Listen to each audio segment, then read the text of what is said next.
Bonjour chers frères et sœurs en Christ, soyez richement bénis.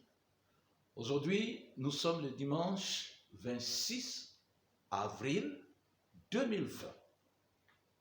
Je voudrais vous conduire dans un passage, la parole de Dieu, dans lequel nous allons méditer ce matin. Et le Seigneur a une parole pour toi. Nous allons lire dans 1 Jean, chapitre 5, le verset 1 à 4. Quiconque croit que Jésus est le Christ est né de Dieu. Et quiconque aime celui qui l'a engendré aime aussi celui qui est né de lui. Nous connaissons que nous aimons les enfants de Dieu lorsque nous aimons Dieu et que nous pratiquons ses commandements. Car l'amour de Dieu consiste à garder ses commandements. Et ces commandements ne sont pas pénibles. Parce que tout ce qui est né de Dieu triomphe du monde. Et la victoire qui triomphe du monde, c'est notre foi. Alors, je voudrais que nous insistons sur deux versets spécifiques dans ce passage. Le premier verset et le verset 4.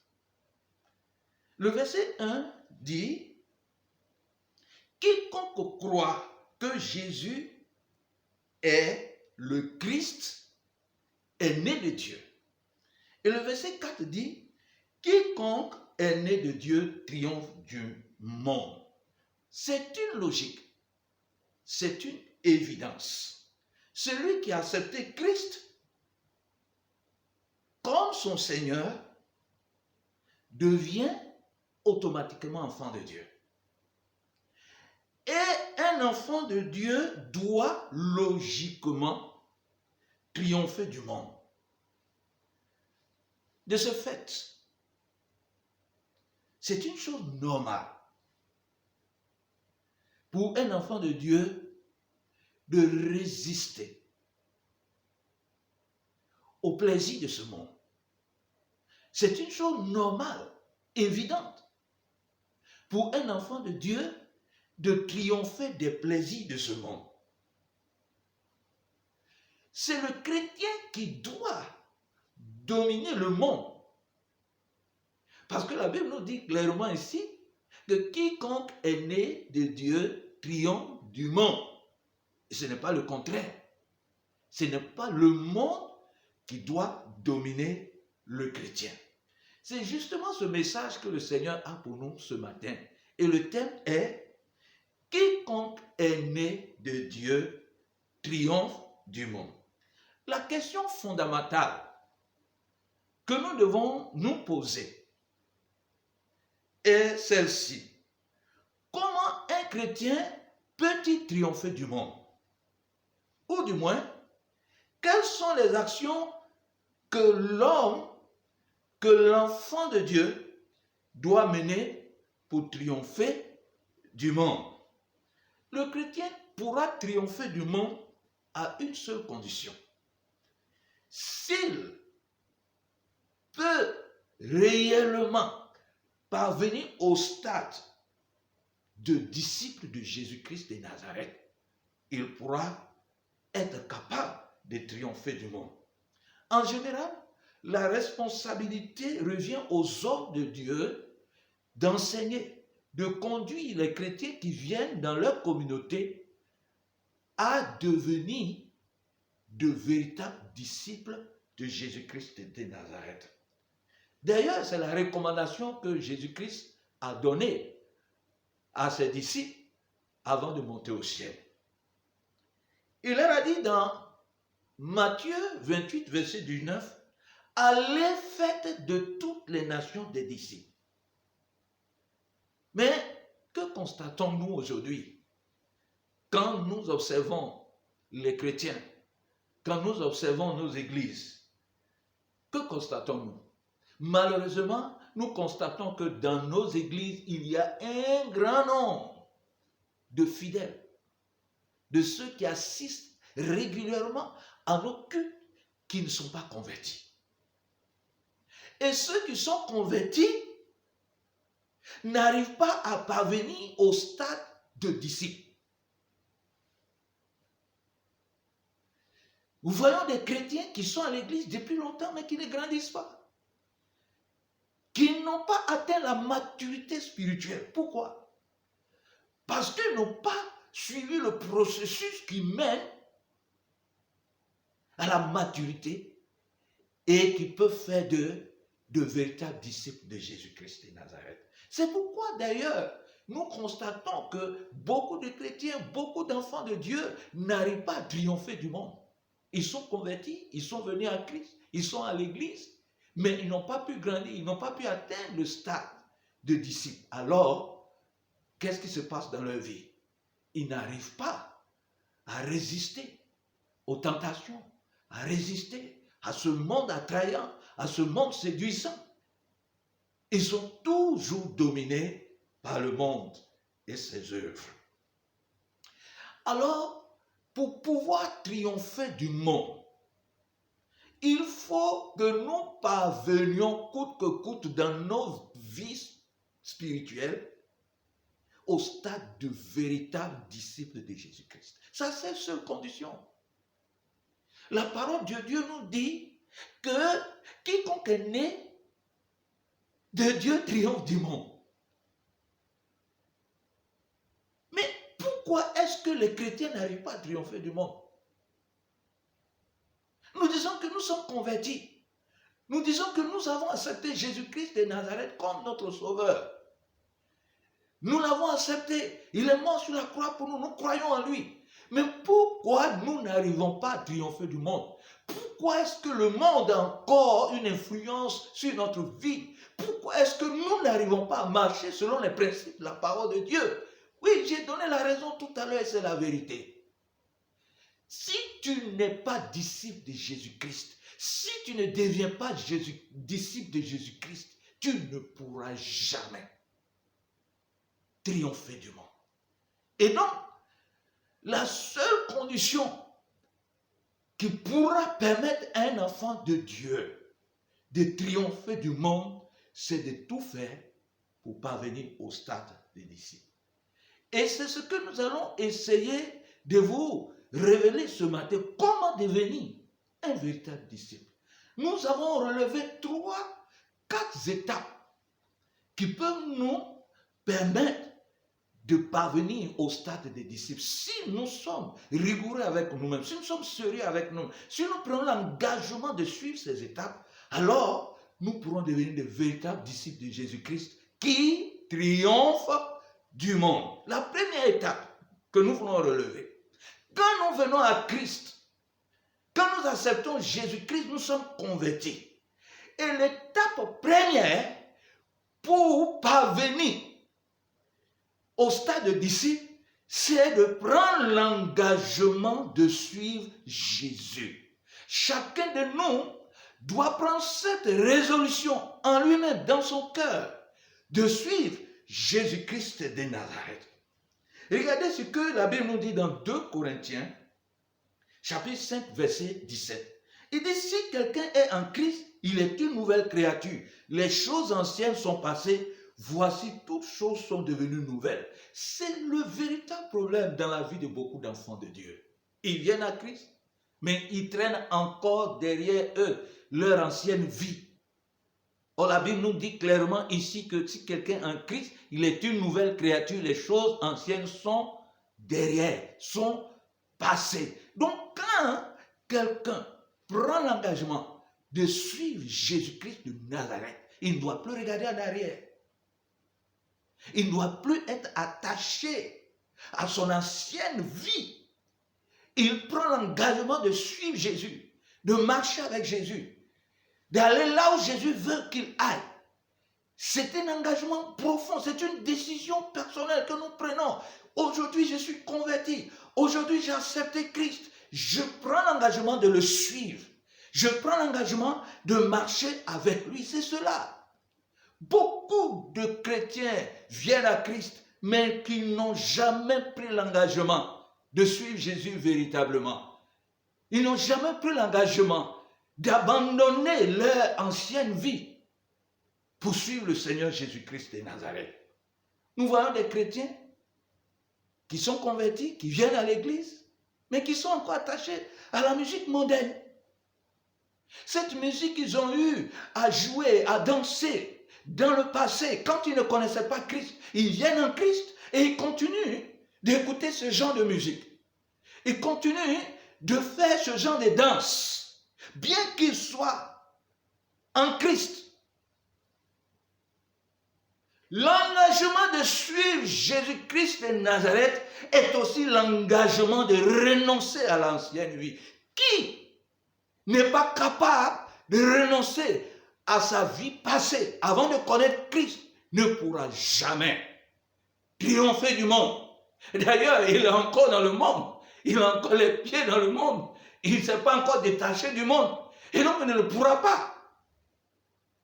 L'engagement de suivre Jésus-Christ, c'est un engagement radical.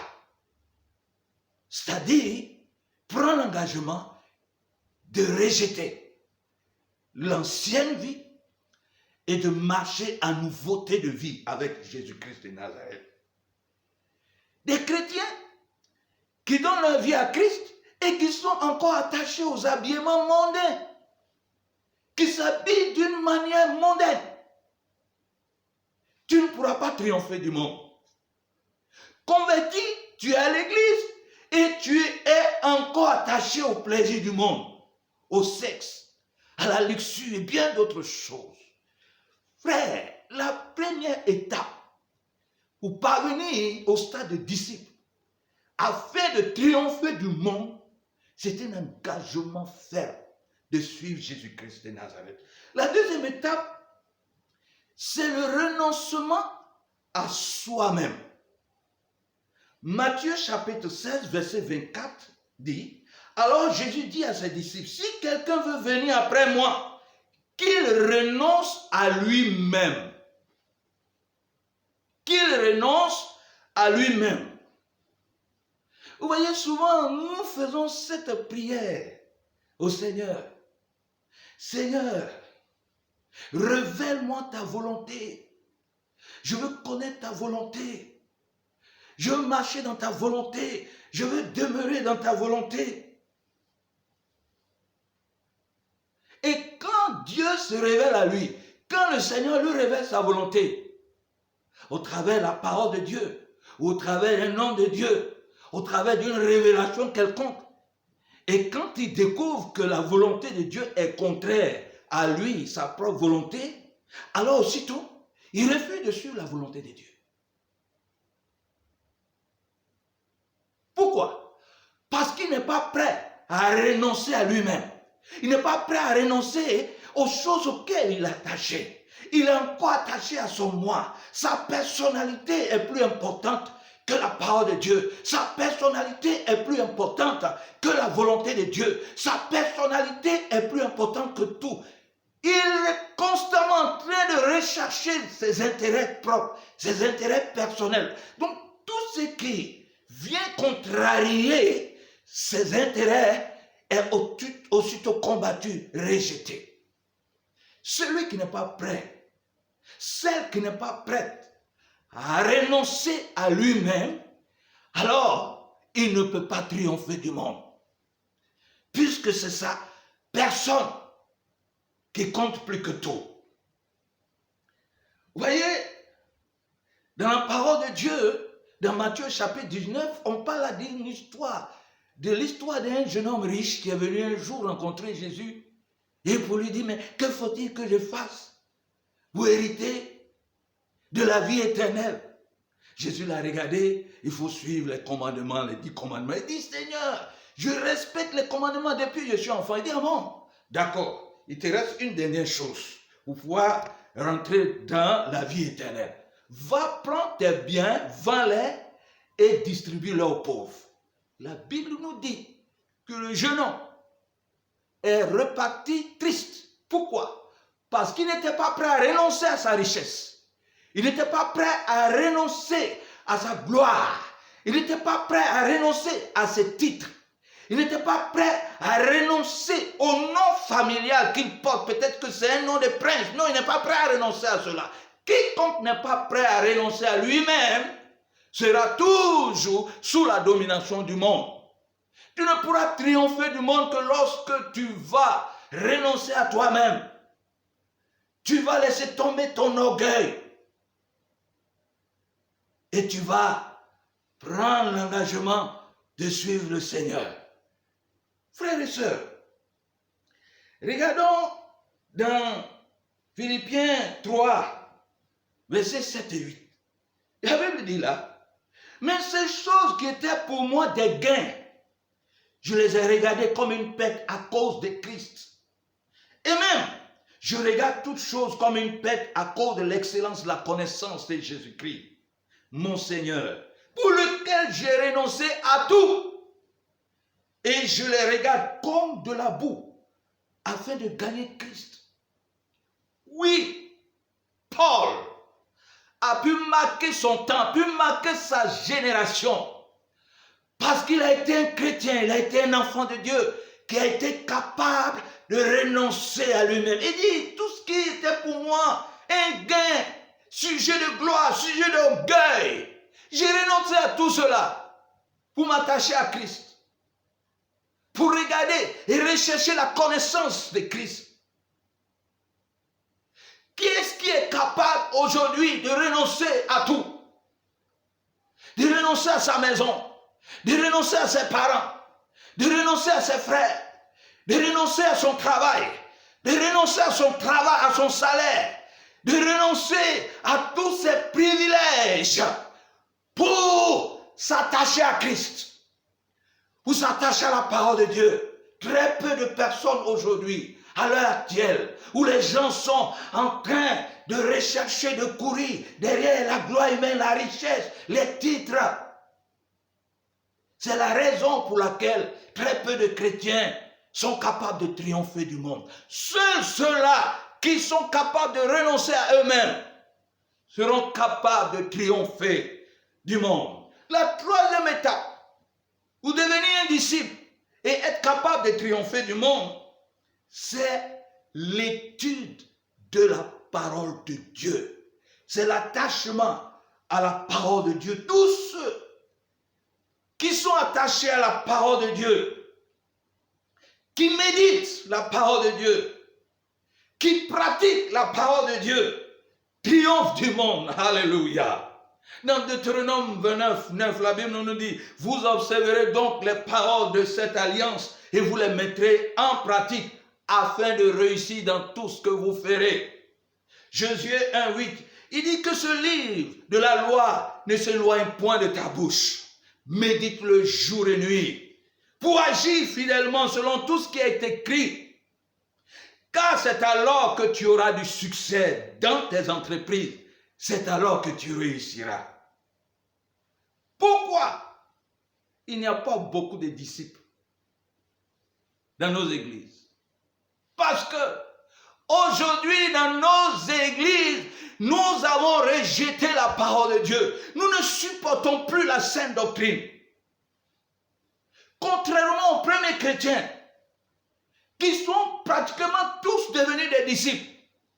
La Bible nous dit quand le Saint-Esprit est descendu, Pierre a pris la parole, Pierre a enseigné, et ce jour-là, 3000 personnes se sont converties. Et ces 3000 personnes qui se sont converties, qu'est-ce qu'ils pratiquaient chaque jour? La Bible nous dit dans le livre des Actes des Apôtres que ces chrétiens-là persévéraient dans l'enseignement des apôtres. Alléluia, dans Actes chapitre 2.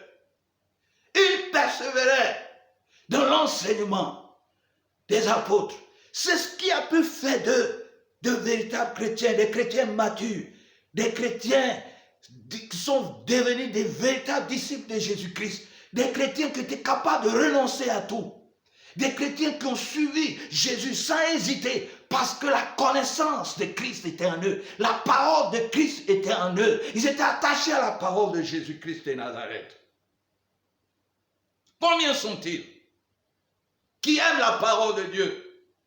Dans 2 Timothée 3, 4, versets 3 et 4, la Bible nous dit, car il viendra un temps où les hommes ne supporteront pas la sainte doctrine, mais ayant la démangeaison d'entendre les choses agréables, ils se donneront une foule de docteurs selon leur propre désir, détourneront l'oreille de la vérité et se tourneront vers les fables. Ah, les chrétiens ne supportent plus la saine doctrine. Ils veulent entendre des choses agréables. Ils veulent entendre des choses qui les encouragent dans leur péché. Ils veulent entendre des paroles qui sortent de la bouche des serviteurs de Dieu, qui leur demandent « continuez dans vos péchés ». Ils veulent entendre des encouragements dans leurs iniquités. Et ils se cherchent des docteurs, ils se cherchent des prophètes, ils se cherchent des pasteurs qui eux aussi ont renoncé à la prédication de la vraie doctrine. Ils vont vers eux, tous dans le même moule, sont attachés au monde, pratiquent les œuvres du monde. Aujourd'hui, le chrétien n'est pas capable de triompher du monde. Pourquoi? Parce que non, il ne veut pas écouter la vraie parole. Il ne veut pas écouter le vrai message de Dieu. Je m'entretenais un jour avec un de mes collègues et puis je lui disais, en tout cas Dieu m'a fait la grâce d'insister sur la sanctification, de prêcher la parole de Dieu telle qu'elle est. Et il me dit, non pasteur, il ne faut pas trop insister dessus. Tu vois, si tu le fais, les fidèles vont fuir. Ils vont quitter l'église. Mon Dieu. La parole de Dieu dit, vous connaîtrez la vérité vous affranchira. Nous sommes obligés, nous sommes appelés à prêcher la vérité pour le salut des âmes, pour la restauration des vies, pour la guérison des âmes, pour que les âmes aillent dans le royaume des cieux. Aujourd'hui, il n'y a plus de disciples. Personne n'est capable de triompher du monde et de ses œuvres et de ses séductions. Pourquoi? Parce qu'on ne prêche plus la vérité. Les hommes de Dieu prêchent la parole de Dieu aujourd'hui pour les vendre, pour faire plaisir aux fidèles. Quel genre de chrétiens nous avons fabriqués aujourd'hui? Des chrétiens capables de triompher du monde. Des chrétiens capables de résister aux séductions de ce monde. Et la dernière étape pour devenir un vrai disciple et triompher du monde, c'est porter sa croix. Dans Matthieu 10, verset 38, la Bible dit, celui qui ne prend pas sa croix et ne me suit pas, n'est pas digne de moi. Oui. Celui qui ne prend pas sa croix pour suivre Jésus n'est pas digne de lui. Porter sa croix, c'est quoi? Porter sa croix, c'est cette capacité qu'a un enfant de Dieu de préserver sa dignité, même quand tout va mal. C'est cette capacité de préserver son honneur d'enfant de Dieu dans les épreuves. Regardons dans Genèse, l'histoire de Joseph. Joseph, enfant de Dieu, arrive en Égypte. Il travaille dans la maison de Potiphar. La femme de Potiphar dit à Joseph, couche avec moi. Joseph a regardé son statut. Joseph a regardé son état d'enfant de Dieu. Il a dit à la femme, non, je refuse. Je refuse de m'abaisser. Je refuse de me salir. Je refuse de déshonorer mon Dieu. La femme lui dit, si tu refuses, je vais te faire du mal. Si tu refuses, je vais te détruire. Il dit, je suis prêt à te détruire, pourvu que le nom de mon Dieu soit glorifié. Joseph a été jeté en prison et il a accepté cette souffrance. Il a accepté de porter sa croix pour que le nom de Dieu soit glorifié. Combien sont-ils les chrétiens aujourd'hui qui portent les croix? Les premières difficultés, les premières épreuves qui surgissent dans la vie des enfants de Dieu, ils commencent à fuir, ils commencent à se chercher. Regardez également l'histoire de Shadrach, Meshach, Abednego. Dans le livre de Daniel, Nebuchadnezzar avait élevé une statue que tout le monde devait adorer. Shadrach, Meshach, Abednego. On dit au roi, nous n'allons pas adorer une statue. Parce que nous adorons le vrai Dieu. Il dit, ah bon, si vous n'adorez pas la statue que j'ai élevée, je vais vous jeter dans la fournaise ardente. Il dit, oh roi, tu peux nous jeter dans la fournaise ardente. Combien de chrétiens aujourd'hui sont prêts à souffrir pour le nom de Jésus? Sont prêts à s'humilier, à marcher dans les épreuves, dans la souffrance pour le nom de Jésus. Ils sont combien? Ils ne sont pas nombreux. 1 Pierre 4, verset 12. Il dit, bien-aimés, ne soyez pas surpris comme d'une chose étrange qui vous arrive, de la fournaise qui est au milieu de vous pour vous éprouver. Au verset 13, il dit, réjouissez-vous au contraire de la part que vous avez aux souffrances de Christ, afin que vous soyez aussi dans la joie et dans l'allégresse lorsque sa gloire paraîtra. Si tu acceptes de porter ta croix, si tu acceptes de souffrir, si tu endures les épreuves dans la dignité, tu triompheras du monde. Et si la trompette sonnait aujourd'hui, tu seras parmi ceux qui vont rejoindre Christ dans les airs pour la vie éternelle. Chers frères et sœurs, voilà comment il faut parvenir au stade des disciples afin d'être capable de triompher du monde, de ses séductions, de ses œuvres. Oui, quand la Bible dit que tout ce qui est né de Dieu triomphe du monde. Quiconque est né de Dieu triomphe du monde. Oui, tu ne pourras triompher du monde, toi qui es né de Dieu, si tu arrives au stade de disciple. C'est pourquoi je veux vous interpeller. Dans ce confinement, dans cette pandémie mondiale, que chaque chrétien, que chaque enfant de Dieu emprunte dès maintenant le chemin de disciple pour devenir un véritable disciple. Prends l'engagement de suivre Jésus. Prends l'engagement de renoncer à eux-mêmes. Prends l'engagement de s'attacher à la parole de Dieu. Et prends l'engagement d'accepter de souffrir pour le nom de Christ. C'est alors que nous pourrions triompher du monde et attendre le Seigneur avec joie, avec allégresse, car il est sur le chemin du retour.